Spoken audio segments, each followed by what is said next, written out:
عزیز دوستو، انسان سب سے زیادہ پریشان وہ ہوتا ہے جسے مقصد حیات نہیں ملتا، جسے پتہ ہی نہیں ہوتا میں کیوں آیا ہوں، کس لیے آیا ہوں، کس کا بھیجا ہوا آیا ہوں۔ وہ سب سے زیادہ آزمائش میں ہوتا ہے، اور جن کو معرفت الہی نصیب ہو جاتی ہے اپنے مالک کا پتہ جاننے لگتے ہیں، محسوس کرتے ہیں کہ مجھے کسی مقصد کے لیے بھیجا گیا ہے، وہ آسودہ زندگی گزارتے ہیں، قلبی اطمینان اور انشراح صدر اللہ انہیں عطا کرتا ہے۔ اللہ تبارک و تعالیٰ نے جب اپنے بندوں کی آزمائش کو دیکھا کہ وہ ڈھونڈتے پھرتے ہیں کہ ہم کیوں آئے، کس لیے آئے، کیوں بھیجے گئے، اللہ تعالیٰ نے انبیاء کرام علیہم السلام کا سلسلہ شروع فرمایا، اور پھر اس سلسلے کو بام عروج دیا اور اپنے پیارے حبیب علیہ السلام کو دنیا میں مبعوث فرمایا، اور فرمایا یا ایھا الناس قد جاءکم برہان من ربکم، اے لوگو یہ جو میرے نبی پاک علیہ السلام تمہارے پاس آئے ہیں تو یہ رب کی دلیل بن کر آئے، یعنی حضور سید عالم صلی اللہ تعالی علیہ وسلم کا وجود اطہر، کردار مبارک، آپ کا تبلیغ و ارشاد، آپ کا دعوت دین، یہ سب اس بات کی دلیل ہے کہ نبی پاک علیہ السلام اللہ کے سچے رسول بن کر دنیا میں تشریف لائے۔ ہم جب دنیا کے اندر نکلتے ہیں تو ہم دیکھتے ہیں کہ بڑے بڑے سمجھدار لوگ ہیں لیکن گمراہی کی زندگی گزار رہے ہیں۔ وحی الہی کے بغیر انسان جو بھی وقت گزارتا ہے، اللہ تبارک و تعالیٰ کے انبیاء پر جو وحی ہوتی ہے ان کی تعلیمات کے بغیر جو بھی وقت گزارا جاتا ہے وہ کبھی راہ حق پر نہیں گزرتا۔ اللہ نے احسان فرمایا اور فرمایا میں نے اپنی دلیل بھیجی ہے تمہیں اپنے محبوب عطا فرمائے۔ نبی پاک علیہ السلام کا ظاہری وجود بھی سارا اس بات کی دلیل ہے کہ حضور اللہ کے رسول ہے۔ حضرت عبداللہ ابن رواحہ رضی اللہ تعالیٰ عنہ اس مضمون کو اس طرح بیان فرماتے ہیں، آپ ارشاد فرماتے ہیں کہ حضور کوئی معجزہ بھی نہ دکھاتے، نہ ڈوبے ہوئے سورج کو عصر پر بلاتے، نہ چاند کے 2 ٹکڑے کرتے، نہ درخت سجدہ کرتے، نہ پتھر کلمہ پڑھتے، کوئی معجزہ بھی سرکار نہ دکھاتے، تو فرماتے ہیں حضور کا چہرہ مبارک ہی ایسا تھا لوگوں نے دیکھتے جانا تھا اور کلمہ پڑھتے جانا تھا۔ اللہ تعالیٰ نے حضور کے وجود نور کو اس طرح کا بنایا۔ پھر حضور علیہ السلام کو کچھ خاصیات جو محبوب پاک علیہ السلام کے فضائل، شمائل اور خصائل کو بیان کرتی ہیں، وہ بدرجہ اتم اللہ تعالیٰ نے محبوب کو عطا فرمائی۔ مثلاً ایک حضور کی شان یہ ہے کہ نبی پاک امی ہے۔ امی کا معنی یہ ہے کہ حضور نے دنیا میں کسی استاد سے آ کے پڑھا نہیں، حضور سید عالم علیہ السلام کسی مکتب میں نہیں گئے۔ آپ کبھی ان لوگوں سے ملاقات کریں جو دنیا میں جنہوں نے پڑھا لکھا نہیں، وہ بڑے سیانے بھی ہوں نا کبھی اور بڑے معاملہ فہم بھی ہوں، تو پھر بھی اپنے جملوں اور اپنے لفظوں پر اس طرح کنٹرول نہیں کر پاتے جو ایک پڑھا لکھا آدمی کر سکتا ہے۔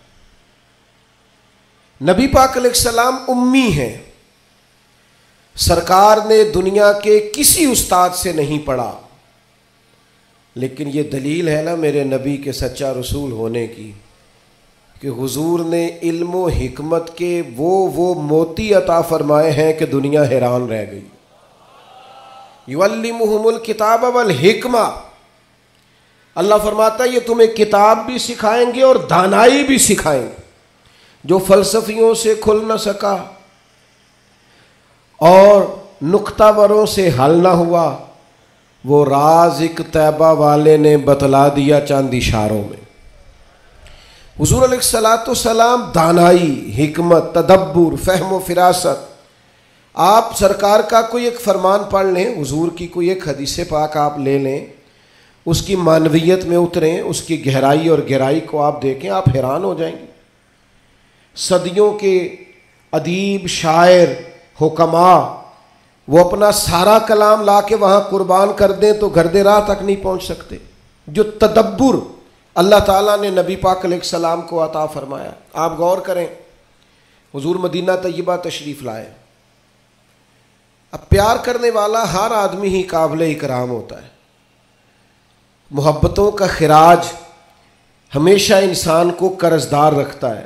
میرے جیسے چھوٹے آدمی سے جب لوگ پیار کرتے ہیں تو اپنی گردن جھکی ہوئی بھی نظر آتی ہے کہ بوجھ زیادہ ہے, اس قابل نہیں ہے جتنی محبتوں کا سامنا ہے.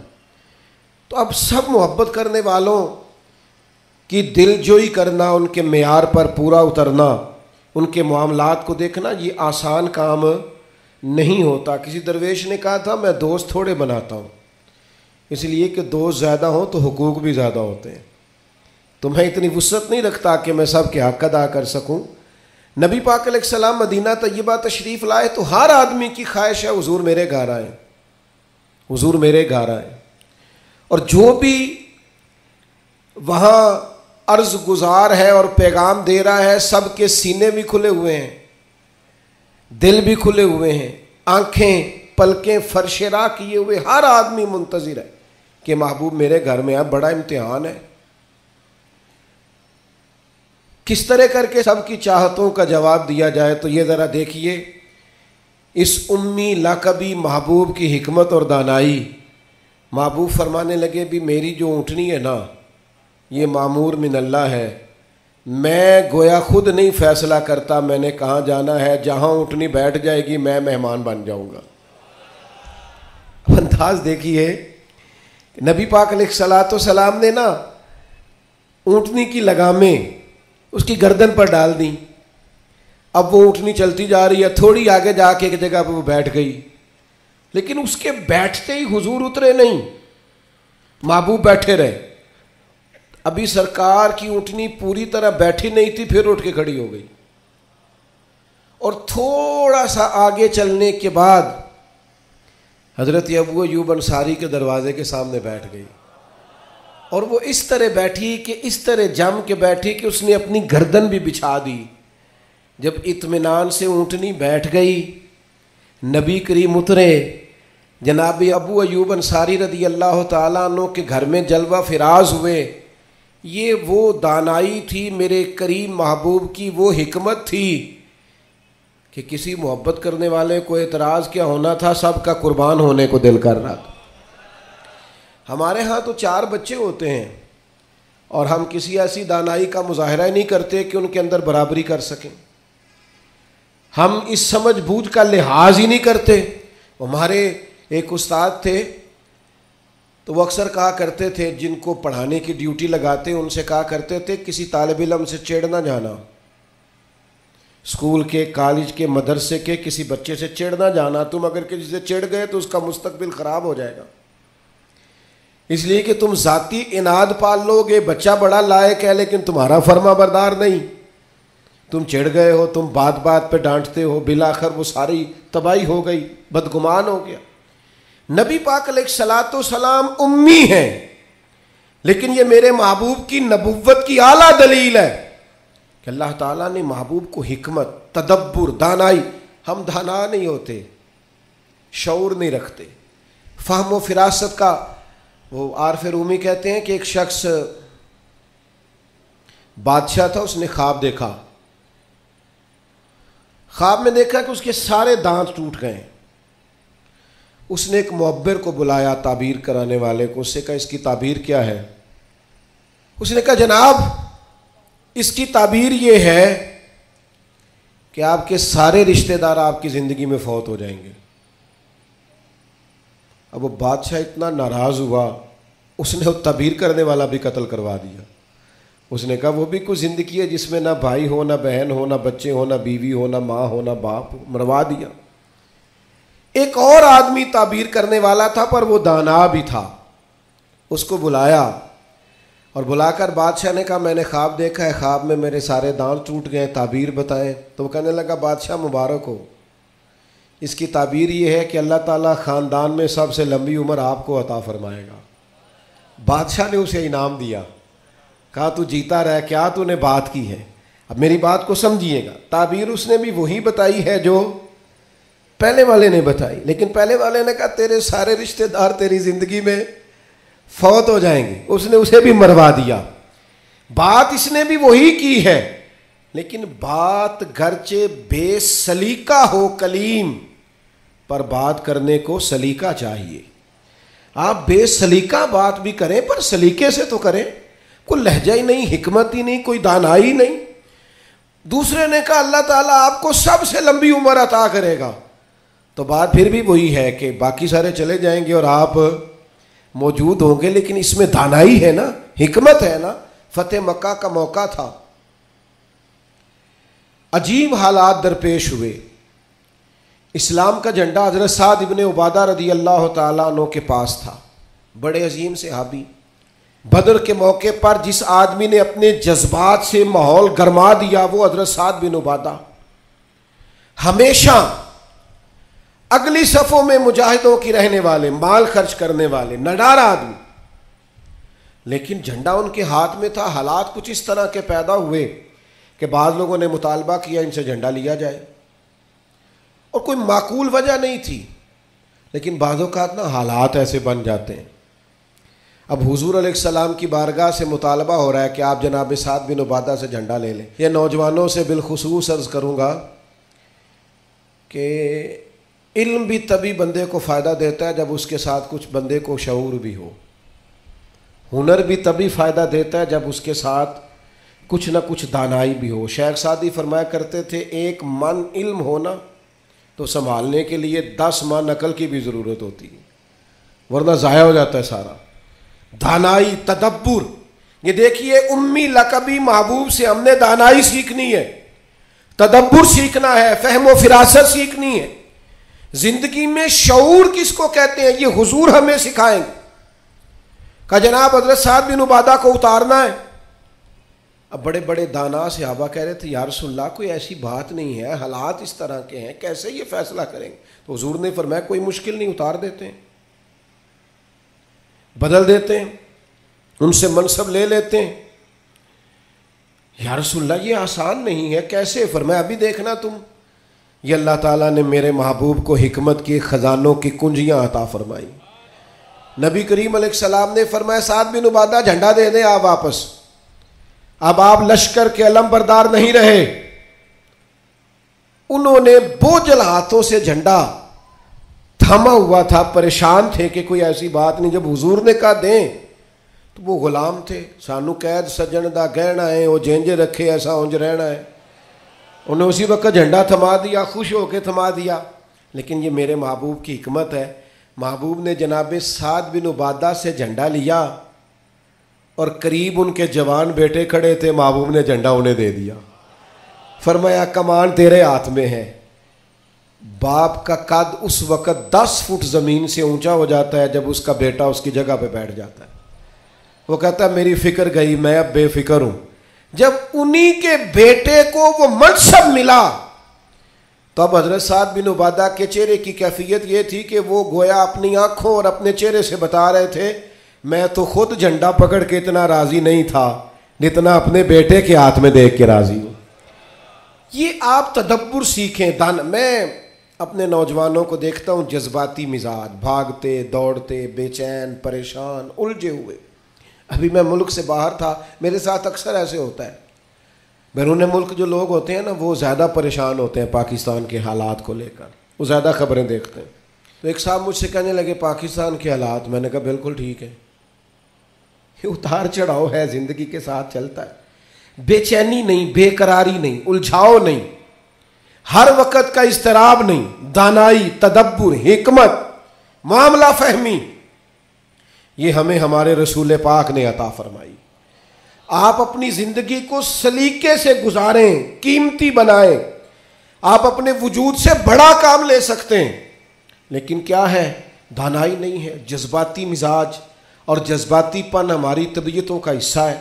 جذباتی فیصلے، جذباتی باتیں۔ ہمارے دیہاتوں میں چودھری فیصلہ کس کے حق میں کرتے ہیں؟ جو پہلے آ جائے، وہ سچا ہے یا جھوٹا ہے، پہلے گیا ہے، بس انہیں مینوں پہلا آخیا تسی تے آئے ہی نہیں، اسی بات میں فیصلہ دے دیا۔ دانائی، تدبر، یہ رسول اللہ صلی اللہ علیہ وسلم نے ہمیں سکھایا، امی لقبی ہیں حضور۔ اور دوسری بات، انسان کے پاس جو سب سے قیمتی چیز ہوتی ہے نا، وہ اس کا کردار ہوتا ہے۔ آپ نے زندگی میں نقوش کیا چھوڑے، آپ جہاں رکے، جہاں بیٹھے، یہ ایسا تو نہیں زندگی میں کہ یہ 10 دوست پرانے، یہ 10 دوست آج کل کے ہیں اور ان کے درمیان بھی غیبتیں جاری ہیں، بس کام ختم ہونے کے قریب ہے، اور پھر اس کے بعد اور کوئی 4 دوست ہم تلاش کریں گے۔ اچھے نقوش نہیں چھوڑتے، کتنی خوشیوں سے رشتے طے پاتے ہیں، لیکن وہ تھوڑا وقت نہیں گزرتا تو ساری سوچیں، سارے نظریات گدلے اور میلے کچیلے ہونے لگ جاتے ہیں، وہ ساری محبتوں کو زنگ لگنے لگ جاتا ہے۔ عظمت کردار، بلندی، آپ کے افکار، آپ کا اچھا گمان، آپ کی سوچیں، آپ حیران ہوں گے اللہ تعالیٰ نے نبی پاک کا وجود ہی معجزہ بنایا ہے، لیکن جب حضور کے اپنوں نے دلیل مانگی نا، اپنوں کو مطمئن کرنا بڑا مشکل کام ہوتا ہے۔ قریبیوں نے دلیل مانگی، قریش مکہ نے، کہ آپ نبی ہیں تو دلیل دیں۔ نبی پاک علیہ السلام نے اپنے اپنوں کو معجزہ نہیں دکھایا، بلکہ قرآن مجید فرماتا ہے کہ محبوب نے کہا فَقَدْ لَبِثْتُ فِيكُمْ عُمَرًا مِّن قَبْلِهِ أَفَلَا تَعْقِلُونَ، میں کوئی باہر سے نہیں آیا، میں نے اپنی اس سے پہلے کی ساری عمر تمہارے درمیان گزاری ہے، 40 سال یہاں گزارے، اپنے ماں کی گود میں بھی، نانا کے کندھوں میں بھی، جناب ختیجہ کا دولہا بن کے بھی، بیٹیوں کا باپ بن کے بھی، میں نے سارا وقت تمہارے بیچ گزارا، افلا تعقلون، تمہیں عقل نہیں؟ گویا محبوب ان سے فرما رہے ہیں کہ میری جیسا سچا ہے تو لا کے دکھاؤ، باہر سے نہیں آیا، تمہارے درمیان رہا ہوں۔ یار یہ مشکل کام ہوتا ہے، چاروں جانب ماحول خراب اور بندہ پھر ٹھیک رہے۔ اکثر لوگ تو اپنے بچے کی غلطی نہیں نکالتے، کہتے دوستوں نے خراب کر دیا، اماں کہتی ہے منڈا میرا ٹھیک سی،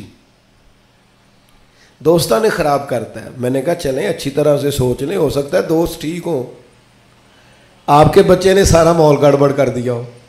یہ جان چھڑانا تو آسان ہے، لیکن سارے ماحول کے اندر کردار کی عظمت۔ جب نبی پاک علیہ السلام نے مختلف بادشاہوں کو خطوط لکھے نا، اسلام قبول کر لو، تو کیسر روم کو بھی خط لکھا۔ کیسر سیانا آدمی تھا۔ سیانے لوگ جو ہوتے ہیں وہ زمینی حقائق دیکھتے ہیں، جذباتی فیصلے نہیں کرتے، وہ معاملہ فہم ہوتے ہیں۔ آج کل جس طرح میں اور آپ ہیں نا، تصویروں کے اندر زندگی گزار رہے ہیں، لائکس، ویوز، کومنٹس، اسی پر زندہ ہے۔ لوگ ان پر وقت نہیں گزارتے تھے، اس سمجھدار لوگ۔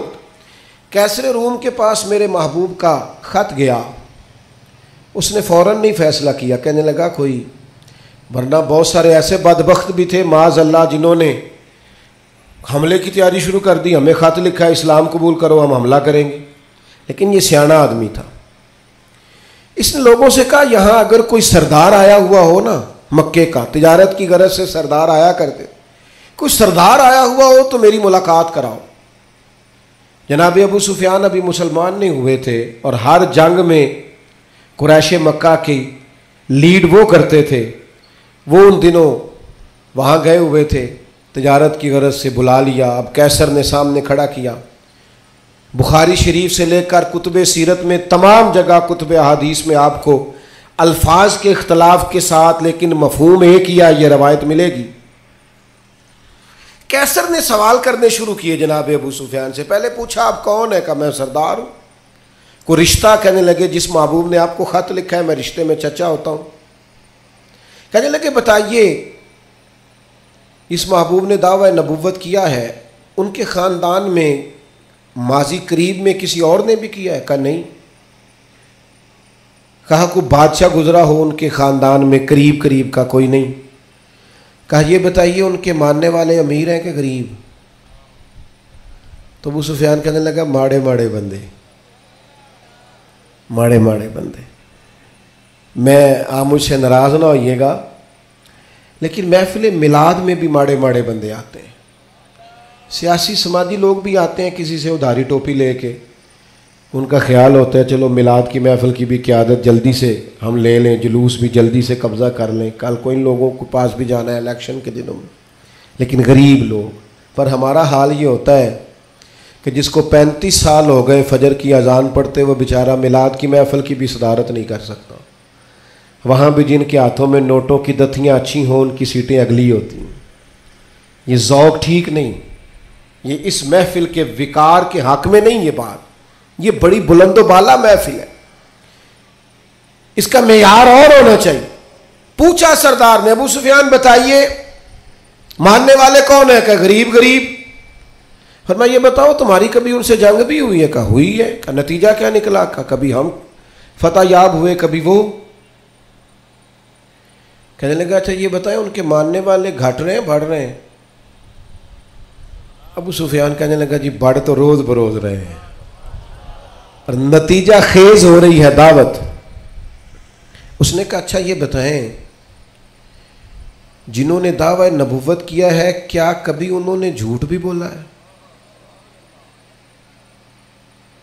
ابو سفیان کہتے ہیں کہ میں ایک منٹ کے لیے سوچ میں مخالف تھا نا، مخالف رائے دے رہا تھا، لیکن میرے دل کے اندر سے آواز آئی معاذ اللہ میں انہیں جادوگر کہوں، شاعر کہوں، ساحر کہوں تو شاید کوئی شخص میری بات پر توجہ دے، پر نبی پاک نے جھوٹ بولا یہ تو مانے گا ہی کوئی نہیں۔ کہتے ہیں میں نے کہا بات بالکل سچی کرنی ہے، وہ میرے سامنے پیدا ہوئے، سامنے جوان ہوئے، سامنے ان کے بال سفید ہوئے، پر اس محبوب کی زبان سے جو بھی نکلتا ہے حق اور سچ ہی نکلتا ہے۔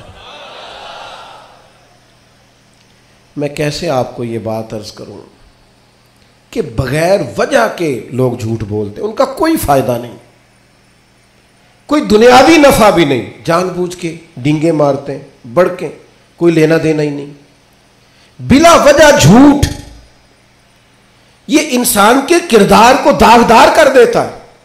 دنیا کے کسی بڑے تاجر پر ہاتھ رکھیے، بڑے سے بڑے بزنس مین پر، اس سے پوچھئے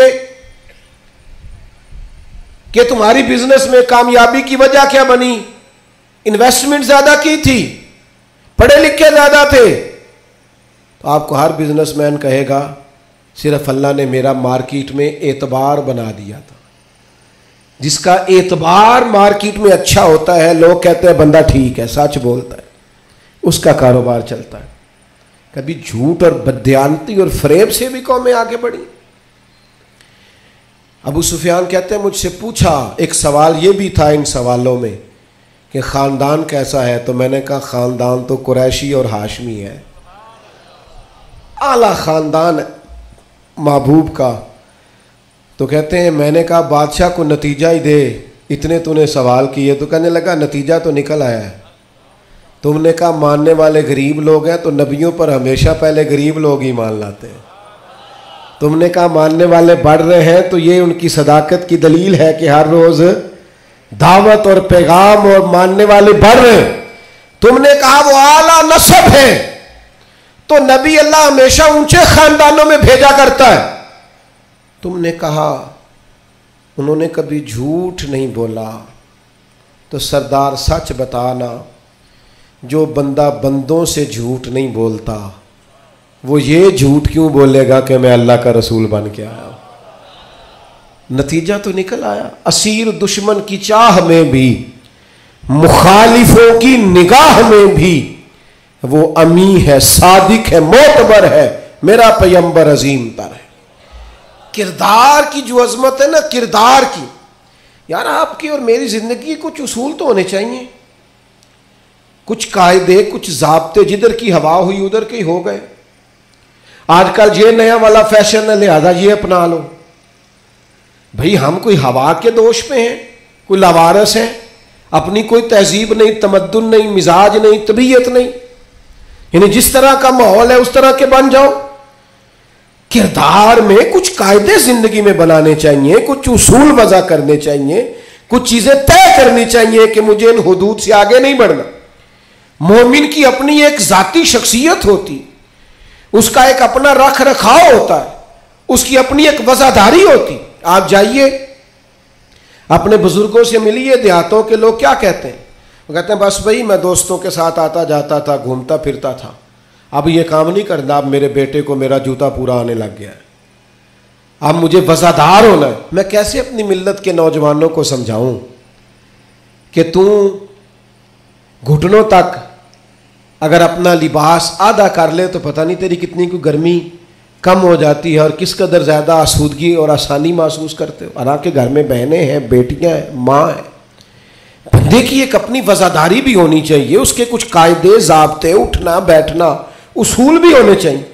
نبی کریم صلی اللہ تعالی علیہ وسلم کی عظمت کردار کا یہ عالم تھا کہ عرب شریف کے اندر کنواری عورتیں بڑی ہی شرم و حیا والی ہوتی تھی۔ لوگ مثال دیتے کہ تو کنواری لڑکی کی طرح شرم و حیا والا۔ قربان جائیں سیدہ طیبہ طاہرہ حضرت عائشہ صدیقہ رضی اللہ تعالیٰ عنہ فرماتی ہیں نبی پاک علیہ السلام عرب کی کنواری لڑکیوں سے بھی زیادہ حیا والے تھے۔ حضور حیا والے، متانت، سنجیدگی، کبھی شور و غل نہ کرتے، کبھی بازار میں نظریں اٹھا کے نہ چلتے، کبھی محبوب کی زبان سے معاذ اللہ کسی نے کوئی کمزور جملہ نہیں سنا۔ یہ کیا بات ہوئی، مجھے کسی نے غصہ دلایا تھا، میں نے گالیاں دے دی، تو آپ کے اصول کدھر گئے، قاعدے کدھر گئے، ضابطہ کدھر گیا؟ یہ کیسے ہو گیا کہ آپ بااصول آدمی تھے پھر بھی آپ کی زبان سے بازاری جملے نکل آئے؟ یہ ہو نہیں سکتا نا اگر آپ نے کوئی اصول زندگی میں بنا رکھے۔ تو عظمت کردار یہ رسول اللہ صلی اللہ تعالی علیہ وسلم کی زندگی کا ایک بنیادی عنصر ہے، بنیادی۔ اور پھر حضور سید عالم صلی اللہ تعالی علیہ وسلم کو اللہ تبارک و تعالی نے ایک شان اور بڑی امتیازی عطا فرمائی، بڑی انوکھی۔ وہ یہ تھی کہ اللہ تعالیٰ نے نا محبوب کو فصاحت و بلاغت عطا فرمائی، یعنی بات کہنے کا جو سلیقہ، جو انداز حضور جانتے ہیں نا، یہ کسی اور کو نصیب۔ ہمارے ہاں نا بہت زیادہ باتیں کرنے کا رواج ہے، اس کا نتیجہ یہ نکلتا ہے کہ انسان کے جملے بے وقت ہو جاتے ہیں۔ لوگ کہتے ہیں یار عادت ہے اس کی، اور کچھ لوگ ایسے ہوتے ہیں کہ جن کے پاس آپ بیٹھے نا تو کبھی کبھی تیل کی ضرورت پڑ جاتی ہے کہ تھوڑا تھوڑا یہاں لگا لے بندہ، اس لیے کتنی باتیں سناتے ہیں، اتنی باتیں۔ اور آج کل تو ایک اور رواج بھی ہو گیا، کہتے ہیں قطع کلامی معاف اور ساتھ ہی بات شروع۔ تو میں کئیوں سے کہتا ہوں پہلے پوچھ تو لیں ہم نے معاف کیا بھی ہے کہ نہیں۔ آپ تو گن پوائنٹ پہ معافی لے رہے ہیں، آپ نے حکم دائر کیا ہے قطع کلامی معاف اور آپ شروع ہو گئے۔ گفتگو میں، لہجے میں، دعوت دینے میں، پیغام دینے میں آپ کی خدمت میں عرض کروں گا روز بچوں کو بھی نہیں ڈانٹنا چاہیے، روز نہیں نصیحت کرنی چاہیے ورنہ نصیحت بے وقت ہو جاتی ہے۔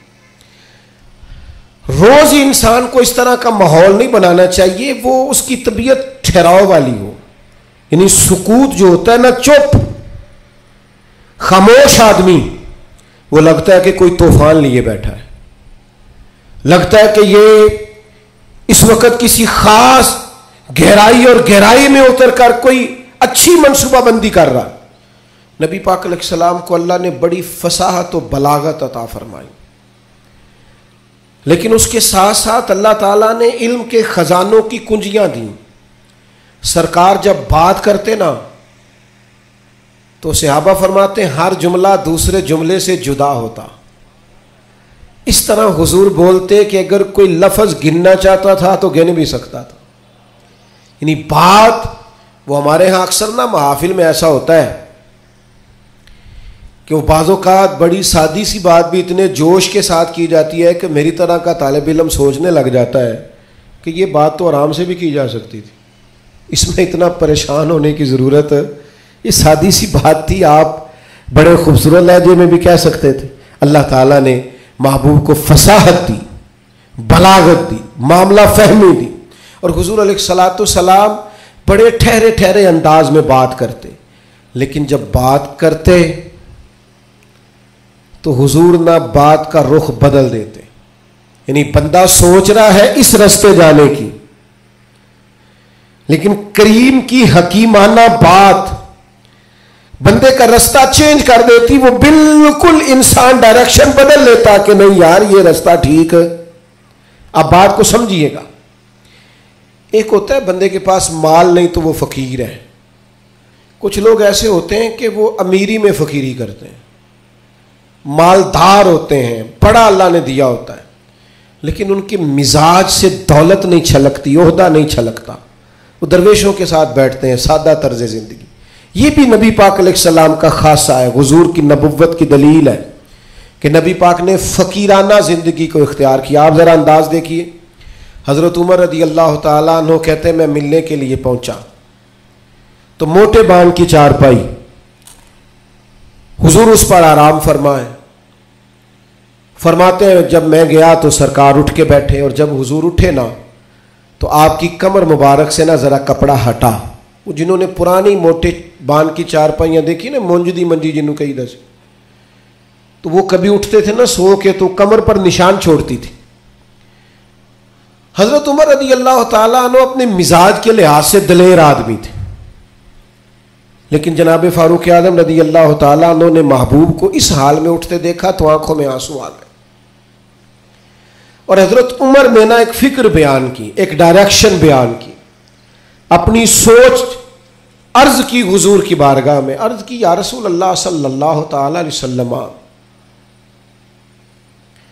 ایک کیسر و کسرا اللہ کے دین کے دشمن ہے اور اتنی آرام دہ زندگی گزارتے، بہت سارے لوگ سوال نہیں کرتے وہ فلاں ملک دیکھو غیر مسلم ہے لیکن آسودہ حال کتنا ہے، محنت ضرور کریں، جد و جہد ضرور کریں، یہ بات کرنے کا مقصد یہ نہیں کہ محنت چھوڑ دی جائے، خوب مشقت کریں، جد و جہد تو انسان کو زندہ رکھتی، اس سے تو پتہ چلتا ہے کہ انسان کے اندر روح موجود ہے، جو بالکل ہلتے جلتے نہیں، حرکت نہیں کرتے ہو تو مردے ہو جاتے ہیں، تو زندگی زندہ دلی کا نام ہے، مردہ دل کیا خاک جیا کرتے ہیں۔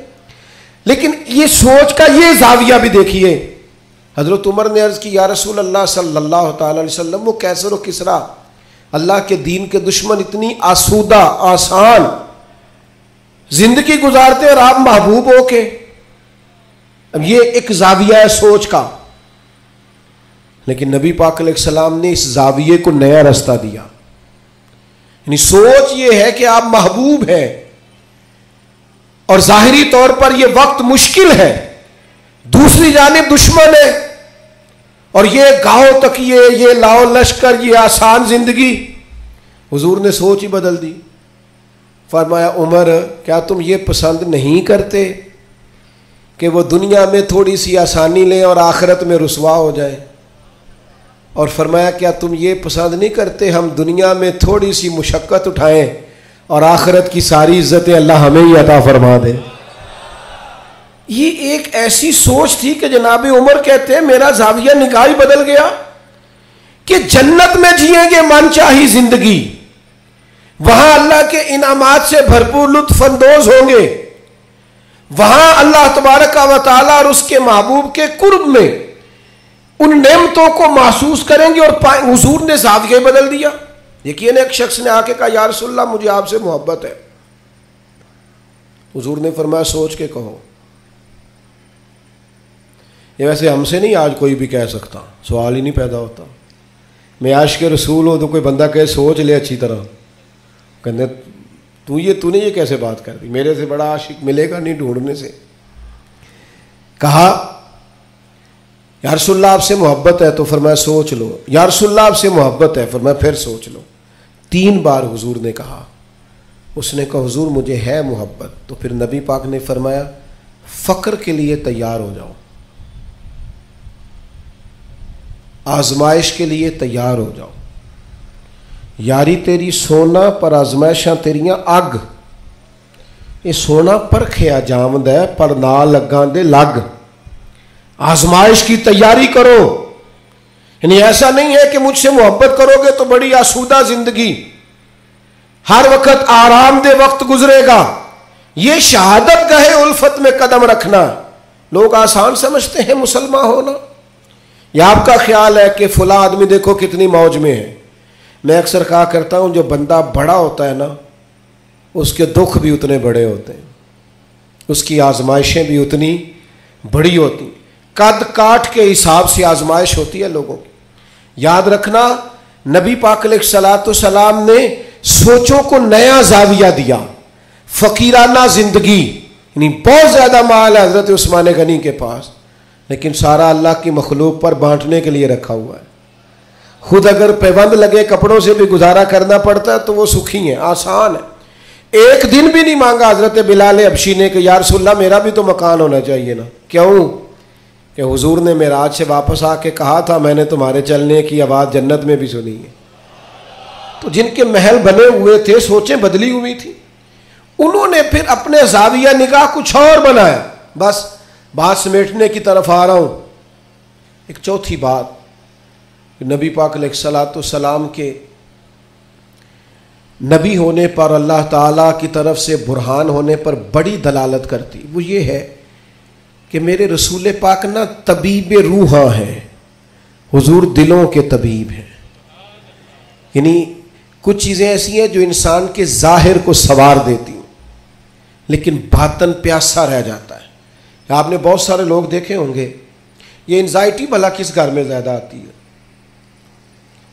ڈپریشن اور ٹینشن کس گھر میں زیادہ آتا ہے؟ جس میں بہت زیادہ سہولیات ہوتی ہیں، بہت زیادہ سرمایہ ہوتا ہے، 2-4 نوکر ہوتے ہیں، وہاں انزائٹی بھی ہوتی. کیوں؟ کہ دکھ ہمیشہ انسان کے ساتھ رہتا ہے. جب رزق کا، صحت کا، بچوں کا سارے دکھ نکل جاتے ہیں، بندے کو سہولت آتی ہے تو اب پریشان تو رہنا ہی ہے. لقد خلقنا الانسان فی کبد، اللہ نے انسان کو مشقت میں پیدا کیا ہے. اب انزائٹی آ جاتی ہے، ڈپریشن آتا ہے، ٹینشن آتی. نبی پاک صلی اللہ تعالی علیہ وسلم نا طبیب روحاں ہیں، حضور دلوں کے طبیب ہیں. محبوب کو اللہ نے یہ کمال دیا ہے کہ حضور دل کی دنیا بدل ڈالتے. یعنی حضور کی بارگاہ عالی مرتبت میں جو آتا نا، باطنی طور پر، روحانی طور پر وہ تبدیل ہو جاتا، اس کی کیفیات بدل جاتی. کفر، شرک، نفاق، ہر چیز سے وہ دور ہو جاتا، حتیٰ کہ ہرس، ہوس، لالچ، یہ ساری بیماریاں اس کی جان چھوڑ جاتی. خدا را میری اس بات پر خاص توجہ کرنا، ہم بھی اگر چاہتے ہیں نا بے چین روحیں چین پائیں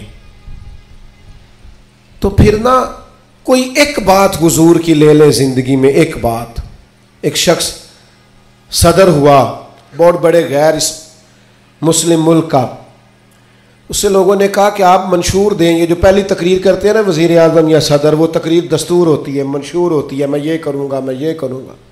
اور ہمارے ہاں تو بہت سارے دعوے بھی کر دیے جاتے ہیں اسی تقریر میں. اس سے کسی نے کہا کہ اتنے ملک کے آپ صدر بنے ہیں تو ملک کیسے چلائیں گے؟ تو اس نے کہا میرے پاس مسلمانوں کے نبی کی ایک حدیث ہے صلی اللہ تعالی علیہ وسلم، میرا وہی دستور ہے، وہی منشور ہے. کہا وہ کیا؟ تو بڑی عام روایت ہم سب کو آتی ہے، نبی پاک علیہ السلام نے فرمایا مومن وہ ہے جو اپنے لیے پسند کرے وہی اپنے بھائی کے لیے بھی پسند کرے.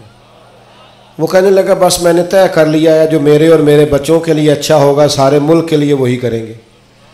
اسی میں ہم اپنا سارا دستور اور منشور رکھتے ہیں.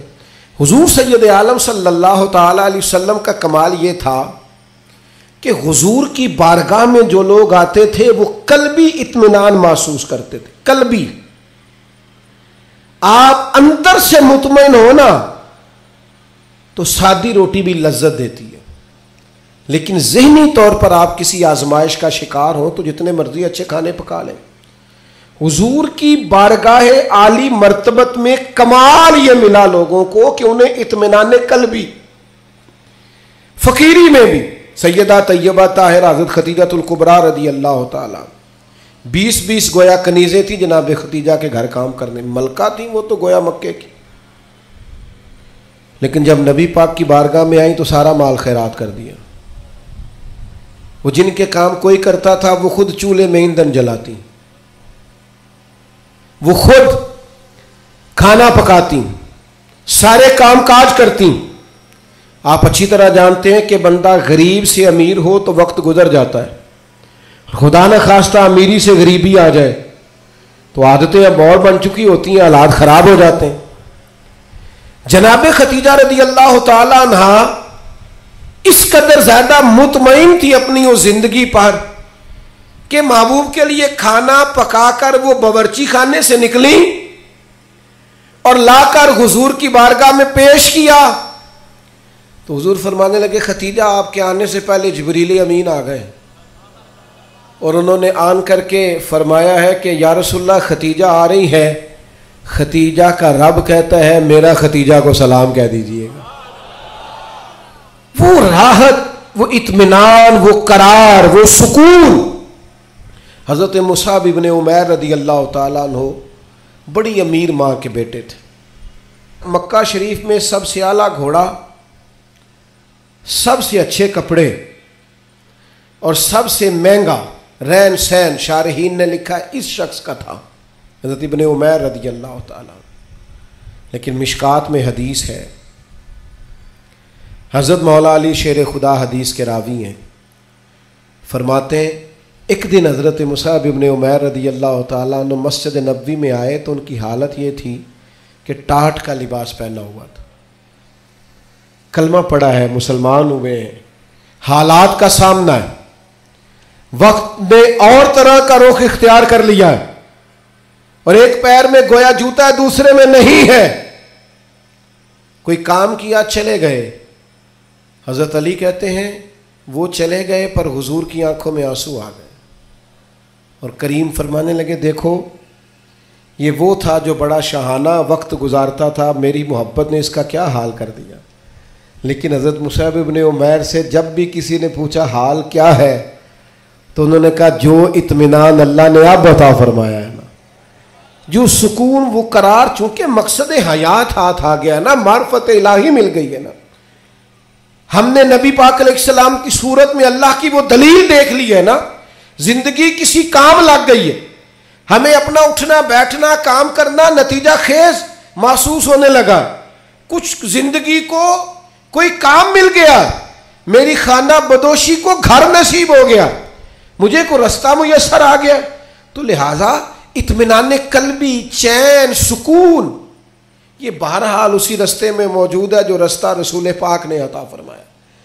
دل بے چین ہے، طبیعتیں بے قرار ہیں، شکوے ہی شکوے ہیں، پریشانیاں ہی پریشانیاں۔ میرے دوستو، ہمارے ہاں جو اضطراب ہے، جو بے چینی ہے، جو ذہنی تناؤ ہے، کسی آدمی کو لوگ اچھا سمجھنے کو تیار نہیں، بدگمانیاں ہیں، ہر گروہ دوسرے کے بارے میں، ہر محکمہ دوسرے کے بارے میں، ایک طبقہ زندگی سے تعلق رکھنے والے لوگوں سے دوسرے کے بارے میں رائے پوچھے تو سخت لہجوں کے اندر اس طرح کا مزاج ہے کہ ہم اکٹھے رہتے ہیں پر دور رہتے ہیں ایک دوسرے۔ خدا را آؤ نا میلاد کے موسم بہار میں اپنے محبوب سے فیض حاصل کریں، اطمینان قلبی کا بندوبست کریں، اپنے دلوں کو حضور کی محبت کا فیضان دیں۔ ہم تھوڑا ٹھہرنا سیکھیں، تھوڑی بردباری سیکھیں، تھوڑا حلم سیکھیں، تھوڑا تدبر سیکھیں، اپنے نبی کریم علیہ السلام سے حکمت سیکھیں، دانائی کے سوتے ہماری طبیعتوں سے پھوٹے۔ دو قسم کے لوگ مطمئن زندگی گزارتے ہیں، دو قسم کے حکماء نے لکھا، دو بندے، ایک جو جس کے پاس جائز پیسے ہوں اور وسیع ہوں، ناجائز پیسے وسیع ہوں تو وہ بھی بے چین رکھتے ہیں، بندہ مطمئن نہیں رہتا، الجھا رہتا ہے۔ جائز پیسے ہوں اور وسعت ہو رزق میں تو انسان مطمئن ہوتا ہے۔ اور دوسرا، اگر اللہ کتاب و سنت کا علم عطا کر دینا، پھر طبیعت میں وہ ٹھہراؤ آتا ہے، وہ سکون آتا ہے۔ تو یاد رکھنا، نبی پاک کی صرف باتیں پڑھ لی جائیں نا، سیرت پاک کو پورا پڑھ لیا جائے، حضور علیہ الصلوۃ والسلام کا وقار، بردباری، معاملہ فہمی، تدبر، حضور علیہ السلام کا حقوق العباد کا چارٹر، انسانی حقوق کے تعلق سے سرکار کے ارشادات۔ یعنی میں بڑے زمانے سے دوستوں سے یہ کہتا ہوں کہ ایک مہینہ پہلے بیٹی کے فرنیچر کا آرڈر دیتے ہو، کم از کم مہینہ پہلے، اور 15 دن پہلے بیٹے کی شیروانی اور سوٹ، کم از کم 15 دن پہلے۔ کاش ان دونوں کو تم کسی ایسی جگہ بھی لے جاؤ جہاں انہیں میاں بیوی کے حقوق کا درس بھی ملے۔ اگر نوجوانوں کو پتا ہو کہ 3 طلاقیں اکٹھی دینے سے طلاق ہو جاتی ہے، قبل اس کے پتا ہو تو جو سینکڑوں کیسز روز طلاق کے آتے ہیں اور وہ پچھتا رہا ہوتا ہے بعد میں، لیکن چونکہ اب اس نے دروازہ ہی بند کر دیا ہے، 3 طلاقیں دے، کیا کیا جائے؟ مسائل کا پتہ ہی نہیں، آگاہی نہیں۔ ہمارے گھروں میں انقلاب آئے گا، گھروں میں۔ ایک حدیث ہے نا سرکار کی، ایک کہ نبی پاک علیہ السلام نے فرمایا کسی باپ کا اپنے بیٹے کے لیے، بیٹی کے لیے سب سے بہترین تحفہ یہ ہے اسے اچھا ادب سکھا دیں۔ لو آپ یہ کام کر کے دیکھیں، کل کو اسی بیٹے کی بیوی کتنے سکون سے وقت گزارے گی، اگر اس کے آداب زندگی ٹھیک ہوئے تو اس کے بچے کتنے اطمینان سے وقت گزاریں، اس کے دوست کہیں گے یار کیا آدمی ہے، اس کے ساتھ بیٹھے تو زندگی خوبصورت ہو جاتی۔ ہم نے کیا کیا ہے؟ ہم نے اپنے بے چین دل کو چین نہیں دیا، حضور کی بارگاہ سے فیض یاب نہیں کیا۔ بے حکمت اور بے ترتیب زندگی، الجھے خیالات، ٹوٹتی بکھرتی سوچیں، وسوسوں کے غلبے ہم نے اپنے اوپر اوڑھ لیے ہیں۔ میلاد النبی کے اس موسم بہار میں واپس لوٹئے اور دروازہ رسول کی طرف رجوع کیجئے۔ قیامت تک کے لیے اب نبوت کا دروازہ بند ہے، اب قیامت تک کے لیے جسے بھی اطمینان اور سکون ملے گا صرف گنبد خضرا والے محبوب کی بارگاہ سے ملے گا۔ لیکن ہمیں اب نعروں کی دنیا سے، اب ہمیں جذباتی گفتگو کی دنیا سے باہر آ کر حقیقت پسندی کا مزاج اختیار کرنا ہوگا۔ ہمیں وہ چیزیں اختیار کرنی ہوگی اور عملاً اپنی زندگی میں نافذ العمل کرنی پڑیں گی۔